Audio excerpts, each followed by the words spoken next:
Break के बाद स्वागत बढ़ते आगे। रांची से बड़ी खबर, जहां सीरम चोली फ्लाईओवर के रैंप का कार्य शुरू होने के साथ ही हंगामा हो गया।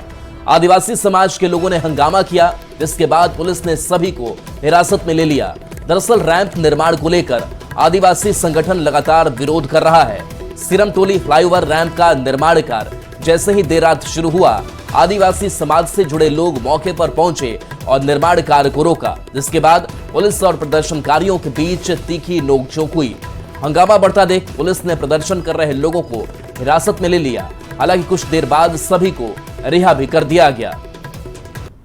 तो रांची की तस्वीर है, जहां देखिए सीरम चोली फ्लाईओवर का जो विवाद है रैंप का, वो विवाद अब तक थमने का नाम नहीं ले रहा है। रैंप का कार्य शुरू होते ही देखिए देर रात किस तरीके से हंगामा हुआ है। पुलिस बल की मौजूदगी यहाँ पर थी और उसके बाद से लोगों को शांत कराया गया। लेकिन देखिए लोग कैसे यहाँ पर विरोध कर रहे हैं इस कार्य का, और पुलिस ने इस बीच कई लोगों को हिरासत में लिया है। तो ये देर रात एक्शन और हंगामा जो है वो देखने को मिला है। जैसे ही रैंप कार्य शुरू हुआ, वैसे ही आदिवासी समाज का जो विरोध है वो देखने को मिला। इससे पहले भी लगातार ये लोग सड़क पर उतरते रहे हैं, आंदोलन करते रहे हैं।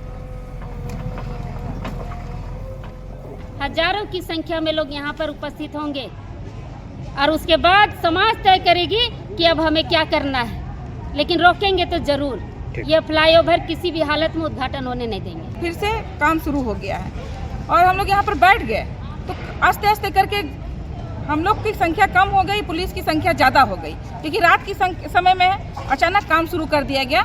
तो लोग के हम लोग फ़ोन भी नहीं कर पाए और उतने समय में इतने लोग आ गए पुलिस की, ज़्यादा से ज़्यादा लोग पुलिस होने के कारण हम लोग यहाँ पर ही जितनी भी लड़कियाँ थी जो रैंप में के निर्माण कार्य को बाधित कर रही थी, रोकना चाह रही थी, उस पर लाठीचार्ज किया गया। और इसी बीच राजधानी पटना से भी बड़ी खबर आ रही है, जहां बीजेपी की महिला नेता से मारपीट हुआ है। आपको बता दें कि महिला नेता सजल झा के साथ मारपीट हुआ। पड़ोसी से हुआ था जमीन में विवाद, महिला नेता के चेहरे पर प्रहार किया गया। बड़ी खबर आपको बता रहे हैं पटना से, जहां महिला नेता ने पुलिस पर भी गंभीर आरोप लगाया है। मेडिकल के लिए उन्हें ले जाया गया अस्पताल। और सजल झा है बीजेपी महिला मोर्चा की नेता। आपको बता दें कि शास्त्री नगर थाने के एसआई का बयान भी सामने आया। रिपोर्ट लिखने के बाद कार्रवाई होगी। बड़ी खबर आपको राजधानी पटना से बता रहे हैं, महिला नेता के चेहरे पर प्रहार हुआ है। बीजेपी की महिला नेता पर यह हमला किया गया, मारपीट हुई है। जमीनी विवाद इसकी वजह बताई जा रही है। दिया पूरा फोटो वीडियो उनको हम दिखा दिए। उसके बाद जो है यहाँ पर आए, आवेदन पर आवेदन दिए, कुछ नहीं हुआ। और जब आज घेर दिया तो हम डीएसपी साहब को बोले कि कल आप बोले 107 कर दिए हैं। थाना बार बार बोलती है यथा स्थिति रहने दीजिए, उसके बाद भी वो ऐसे करता है। और अभी जो है जैसे डीएसपी साहब को हम बोले कि सर जब आप ऐसा ऐसा बोले थे, तो सर बोले कि वो तो गलत किया है, तो आप उसको हटा दीजिए। हम आए और हम कहे कि तुम मेरा काहे घेर लिया, इसको हम हटाएंगे। हम जैसे एक हटाए, उसके बाद उधर से ईंटा पत्थर मारना शुरू करके पूरा फाड़ के मेरे बेटे का सब का देखिए हाथ फट गया, अंगूठी फूल गया, पूरा फाड़ करके रख दिया। और बोकारो से खबर, जहां रेलवे स्टेशन के पास झोपड़ीनुमा होटल और राशन सहित अन्य दुकानों में देर रात भीषण आग में जलकर तांडव मचाया। इस आग लगी की घटना में 12 से अधिक दुकानें पूरी तरह से जलकर खाक हो गई। लगभग 40 से 50 लाख रुपए का नुकसान हुआ। घटना लगभग 12:30 की है। दमकल की 4 गाड़ियों ने कड़ी मशक्कत के बाद आग पर काबू पाया, लेकिन तब तक सब कुछ जलकर खाक हो गया था। तो दुकानों में भीषण अगलगी की 2 तस्वीरें सामने आई है।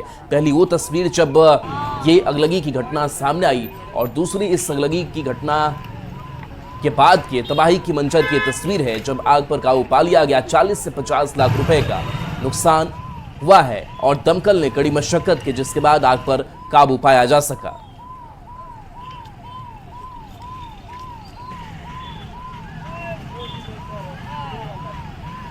देखिए रहा ऊपर से यहाँ तो पूरा आधे घंटे 10-12 दुकान होंगे। मैंने अचानक से आग लगी। कितने का नुकसान का अनुमान लगा सकते हैं आप लोग? अभी अब कुछ नुकसान के बारे में बता नहीं सकते थे। अब सबका सब अलग अलग है, यहाँ अलग है, वहाँ अलग है। कोई राशन का है, कोई खाने का दुकान है, मिठाई का दुकान है। उधर से पूरा आग लगते हुए आ रहा था। बस यही तो बात है, आग लगते लगते पूरा दम धर लिया चारों तरफ। कै गो दुकान है आप लोग? यहाँ पर लगभग सर 20 ठो दुकान है, लगभग 20 ठो दुकान में आग लग चुका है। यहाँ तो वहाँ से दुकान जोड़ लीजिए ना, 10-12 दुकान तो जरूर लगा। क्या क्या चीज़ का दुकान? मेरा ये राशन दुकान था।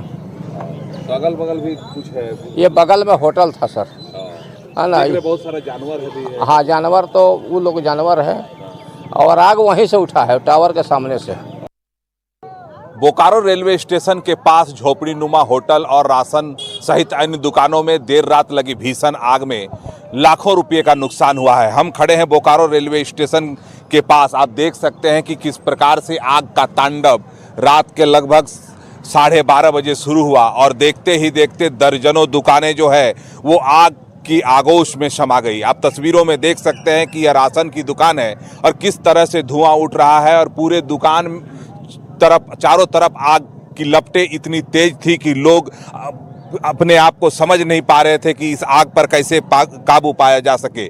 लेकिन जिस प्रकार से दमकल की गाड़ी को सूचना देने के बाद भी दमकल की गाड़ी लगभग 1 घंटे विलंब से पहुंची और तब तक दुकानें पूरी तरह से जलकर खाक हो चुकी थी। आप तस्वीरों में इस देखकर यह अंदाजा लगा सकते हैं कि आग की स्थिति क्या हुई होगी कि इस प्रकार की स्थिति हुई है। आप देख सकते हैं कई होटल थे और होटलों में जो रेलवे स्टेशन में लोग आते थे उन लोगों को यहाँ नाश्ता और भोजन की व्यवस्था की जाती थी। आप देख सकते हैं कि किस प्रकार से आप नज़ारा देखिए कि किस प्रकार से होटल की स्थिति हो चुकी। आप देख सकते हैं रैक यहाँ है, मिठाइयाँ इन रैकों में रखी हुई है और इसको देखते हुए आप इसका खुद ही अंदाज़ा लगा सकते हैं कि आग की लपटें क्या ऐसी हुई होंगी कि अभी भी धुआं यहाँ उठ रहा है। आप तस्वीरों में देख सकते हैं कि लोग यहाँ खड़े हैं और लोग यह समझ नहीं पा रहे हैं कि जहाँ तक रात तक जिन दुकानों में लोग चहल पहल की स्थिति रहती थी आज पूरी तरह से दुकानें जलकर खाक हो चुकी है। हम तस्वीर दिखाना चाहेंगे कि यह होटल का आप देख सकते हैं कि यह शोकेस है जहां मिठाइयां रखी हुई हैं और पूरी तरह से मिठाई जो है जलकर खाक हो गई है।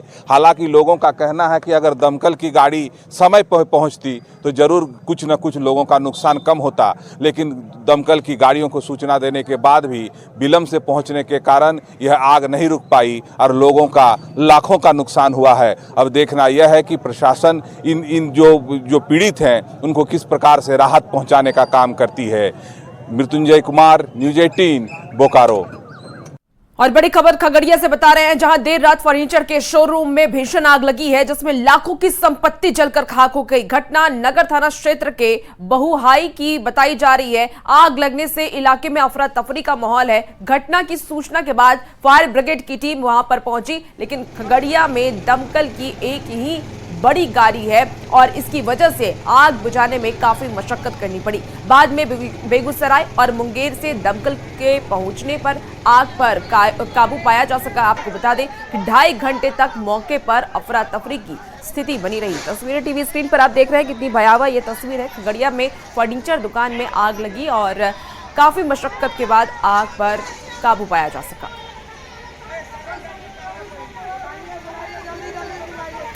देखिए खगड़िया की तस्वीर आपको दिखा रहे हैं। 2 तस्वीरें देखिए, जहां एक तस्वीर में जैसे भीषण आग लग रही है, फर्नीचर की दुकान में आग लगी है। दमकल की विभाग को इस बात की सूचना दी गई, लेकिन सवाल यह है कि खगड़िया में एक ही दमकल की गाड़ी है जिस वजह से आग पर काबू नहीं पाया जा सका। उसके अलावा फिर अलग जिलों से दमकल की गाड़ियां मंगवाई गई। मुंगेर और बेगूसराय से भी दमकल की गाड़ी आई, तब जाकर के आग पर काबू पाया जा सका है। लेकिन ये प्रशासन पर भी सवाल है कि आखिर खगड़िया में एक ही दमकल की गाड़ी क्यों है।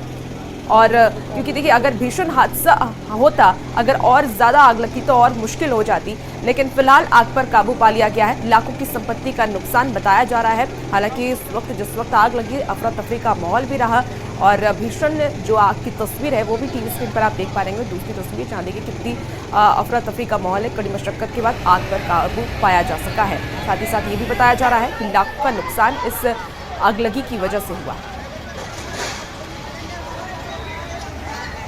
3 बजे के आसपास हमको फोन आया कि देखते हैं तो फर्स्ट फ्लोर से सबसे लास्ट फ्लोर में आग लगा हुआ है बहुत तेजी से। दमकल को सूचना दी गई, दमकल आई, बुझाने का प्रयास किया गया, लेकिन पानी की कमी के कारण, एक ही गाड़ी रहने के कारण आग फैलते चला गया। हम लोग बहुत कोशिश किए, बचाने की कोशिश किए, लेकिन नहीं बच पाए। फर्नीचर में लकड़ी का फर्नीचर था, मॉड्यूलर फर्नीचर था ये सारी चीजें थी। सोफा था, फर्नीचर का सारा आइटम था घर सजाने का। आधा घंटा के बाद जो है नीचे वाला में भी शीशा ब्लास्ट हुआ और नीचे वाला भी पूरा जल गया। मुंगेर से ही दमकल आया तो आग बुझ पाया, नहीं तो और अधिक क्षति होता।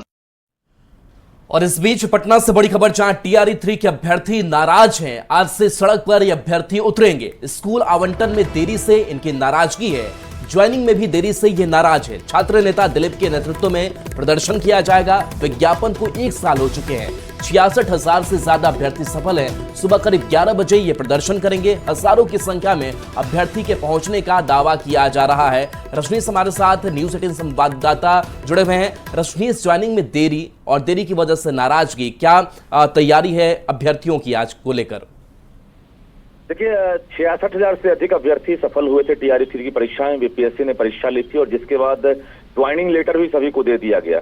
लेकिन अब डाउटफुल की बात कही जा रही है कि 28 तारीख को आखिरी बार जो है काउंसलिंग कराई जाएगी, जिसकी वजह से अभी तक ज्वाइन नहीं कराया गया, जिसको लेकर आक्रोश है। और जो सफल अभ्यर्थी हैं आज सड़क पर उतरने वाले हैं। छात्र नेता दिलीप के नेतृत्व में गर्दनी बाग तक प्रोटेस्ट किया जाएगा और बिहार के साथ साथ कई राज्यों से अभ्यर्थी यहाँ पर आज प्रोटेस्ट में शामिल होने आ रहे हैं। शिक्षा विभाग की तरफ से कोई ठोस जवाब नहीं मिलने से नाराजगी बढ़ी है। लगातार सोशल मीडिया पर, ट्विटर पर सभी जगह कैंपेनिंग करने के बाद अभ्यर्थी अब सड़क पर उतर रहे हैं। और कुल मिलाकर स्कूल आवंटन भी अभी तक नहीं हुआ। स्कूल आवंटन के साथ साथ पोस्टिंग की लगातार मांग चल रही है। आज सुबह 10 बजे के बाद ये तस्वीर देखने को मिलेगी जब राजधानी पटना में हजारों अभ्यर्थी सड़क पर उतरेंगे। और कुल मिलाकर एक ही मांग है कि ज्वाइनिंग कराया जाए। तो ज्वाइनिंग कराने को लेकर अब शिक्षा विभाग क्या एक्शन लेता है, ये आने वाला वक्त बताएगा। लेकिन फिलहाल जो अभ्यर्थी हैं उनकी नाराजगी और आक्रोश जो है साफ तौर से देखने को बन रहा है। राहुल, शुक्रिया रजनीश इस अपडेट के लिए आपका। और बात अब पहलगाम हमले की करते हैं। पहलगाम हमले के बाद पाकिस्तान और आतंकियों को थैंक यू कहने वाले बोकारो के मोहम्मद नौशाद को जेल भेज दिया गया है। इस मामले को लेकर के जांच भी जारी है। आपको बता दें कि बालीडीह थाना पुलिस ने मिल्लत नगर में उसके घर पहुंच करके परिवार के सदस्यों से पूछताछ की। पिता मोहम्मद मुश्ताक ने बेटे की हरकत को गलत बताया है। हालांकि मानसिक स्थिति ठीक नहीं होने की बात भी सामने आई है। बताया जा रहा है कि उस युवक की मानसिक स्थिति ठीक नहीं थी, जिस वजह से उसने इस तरीके का पोस्ट किया। उनके पिता का ये कहना है। लेकिन फिलहाल युवक को गिरफ्तार कर लिया गया है। बोकारो पुलिस ने बड़ी सफलता हासिल की है। और पहलगाम आतंकी हमला हुआ, इस आतंकी हमले के बाद उसने सोशल मीडिया के जरिए आतंकियों को थैंक यू कहा, जिसके बाद एक्शन में पुलिस आई और अब युवक को गिरफ्तार कर लिया गया। क्या कर रहा है? 3 दिन से खाना नहीं खा रहा। ये तो बात सही है, आपके दर्द को हम समझ सकते हैं। और हम क्या बोले? उसका बोले मियाज डिस्टर्ब के वजह से माँ को भी, बहन को भी, हमको भी, सबको गाली देता है। तो इसके वजह से सिटी पार्क 1 में जो मज़ार है, तो वहाँ हम गए कि भाई मेरा लड़का ऐसा ऐसा काम कर रहा है। तो तबीज भी दिया, अब पानी फूंक करके दिया। तो इसको तबीज पहनाए, अब पानी पहनाए, लेकिन इससे कोई फर्क नहीं पड़ा। अनुसंधान के जो भी तरीके होते हैं उसी का अनुपालन करते हुए इनके घर की तलाशी ली गई है, ताकि साक्ष्य एकत्रित किया जा सके और इन्हें सजा दिलाया जाए। घर वालों ने कुछ कहा? घर वालों के बयान दर्ज की जा रही है। अभी कुछ लोगों का बयान हुआ है। पहलगाम हमले के बाद पाकिस्तान और आतंकवादियों का समर्थन करने वाले मोहम्मद नौशाद और उसके परिवार वालों का लोगों ने सामाजिक बहिष्कार कर दिया है। ऐसा बातों पूर्वी मुस्लिम समाज ने सामूहिक बहिष्कार का फैसला लिया है। लोगों ने मोहम्मद नौशाद के खिलाफ जांच कर कड़ी कार्रवाई की मांग की है और साफ कहा है कि देश में रहने वाले सभी मुसलमान देशभक्त हैं और किसी भी कीमत पर पाकिस्तान की हरकत बर्दाश्त नहीं होगी।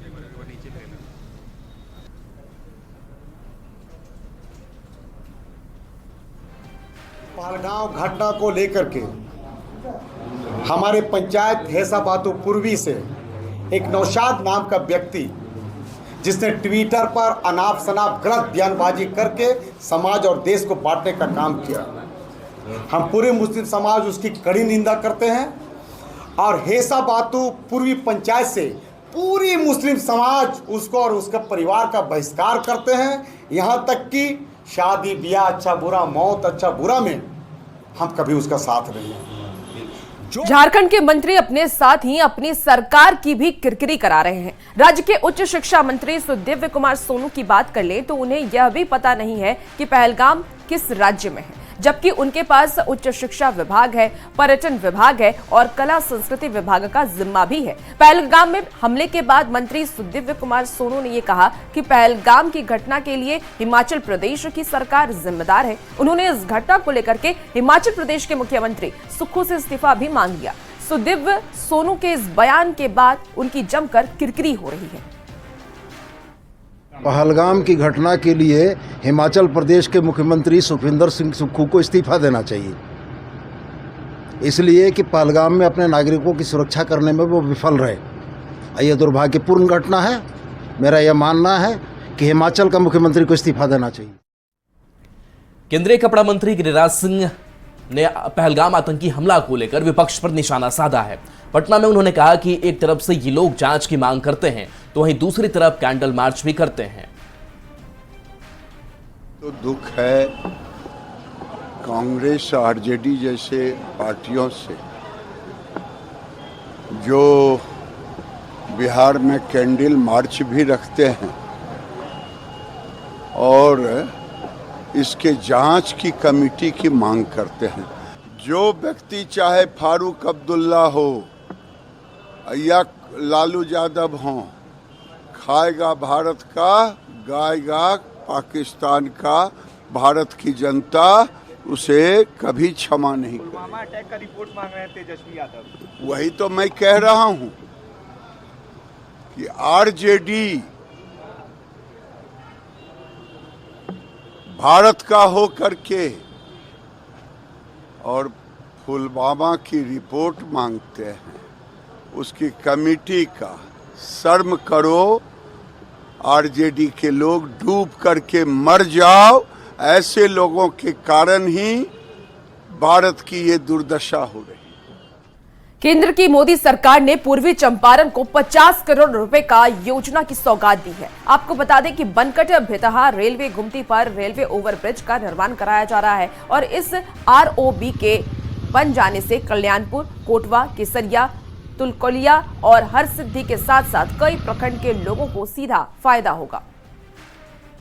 केंद्र की नरेंद्र मोदी की सरकार ने चंपारण वासियों को 50 करोड़ रुपए की योजना की सौगात दी है। तो देखिए अभी हम खड़े हैं भितहा में, जहां पर बनकट के पास बड़ा आरओबी का निर्माण कराया जा रहा है। इन इलाकों में लोगों को काफ़ी समस्या का सामना करना पड़ता था, घंटों घंटे जाम से जूझना पड़ता था, लेकिन केंद्र की सरकार ने बड़ा फैसला लिया है और आरओबी का निर्माण कार्य बड़े ही तेज गति से किया जा रहा है। देखिए बहुत जल्द ही मोतिहारी वासियों को इसका लाभ भी मिलेगा। जो कंपनी है, जो निर्माण करा रही कंपनी है, वो भी काफ़ी तेज गति से काम कर रही है। तो वैसी स्थिति में 50 करोड़ की लागत से ये आरओबी का निर्माण कराया जा रहा है। मोतिहारी में कई आरओबी के निर्माण हो रहे हैं, लेकिन इस आरओबी के निर्माण हो जाने से लोगों को काफ़ी जो है वो सुविधा मिलेगी। खासतौर पे जो कई ब्लॉक को सीधे या रोड जो है वो जोड़ती है, कल्याणपुर, केसरिया, कोटवा, कई प्रखंड हैं जिससे जिन इलाकों के लोगों को काफ़ी फ़ायदा होगा। और वैसी स्थिति में 50 करोड़ रुपए की सौगात जो है वो मिली है। जल्द ही यह आरओबी बनकर तैयार हो जाएगा। स्ट्रक्चर का काम जो है वो किया जा रहा है। जो स्ट्रक्चर के काम में काफ़ी मजदूर जो हैं वो लगे हुए हैं और तेज़ गति से जो है वो काम करने का दिशा निर्देश भी मिला है। तो वैसी स्थिति में सभी को उम्मीद है कि तय समय सीमा के अंदर इसका निर्माण कार्य हो जाएगा और जल्द ही आज निर्माण कार्य जब पूरा हो जाएगा तो इसका खुद प्रधानमंत्री नरेंद्र मोदी या रेल मंत्री अश्विनी वैष्णव इसका उद्घाटन करेंगे। उन्नीस कुमार, न्यूज 18 मोतिहारी।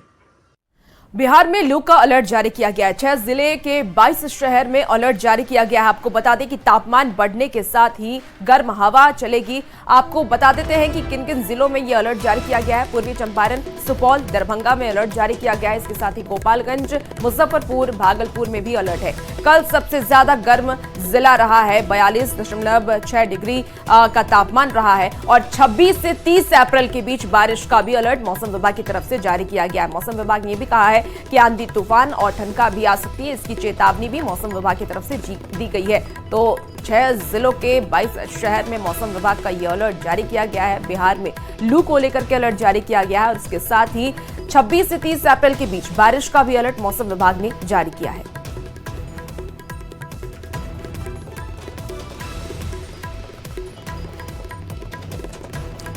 तो देखिए, जब तक जरूरी ना हो धूप में ना निकले, हल्के ढीले और सूती कपड़े आप पहने, इससे आप खुद को गर्मी से बचा सकते हैं। खूब पानी पिए और शरीर को हाइड्रेटेड रखें। इसके साथ साथ मेहनत वाले काम आप छांव में करें। शराब और कैफीन से बचने की कोशिश इस मौसम के दौरान करना ज़रूरी है। तो ये तमाम सावधानियां जिसको बरतकर आप लू से बच सकते हैं। और सिवान जिले में तापमान 40 डिग्री सेल्सियस को पार कर गया है। ऐसे में जिले में नारियल पानी की डिमांड अब बढ़ गई है। एक नारियल पानी 70 से 80 रुपए में बिक रहा है। गर्मी में नारियल पानी की बिक्री और कीमत पर थोक और खुदरा विक्रेता से बातचीत की न्यूज़ 18 संवाददाता मृत्युंजय कुमार सिंह ने।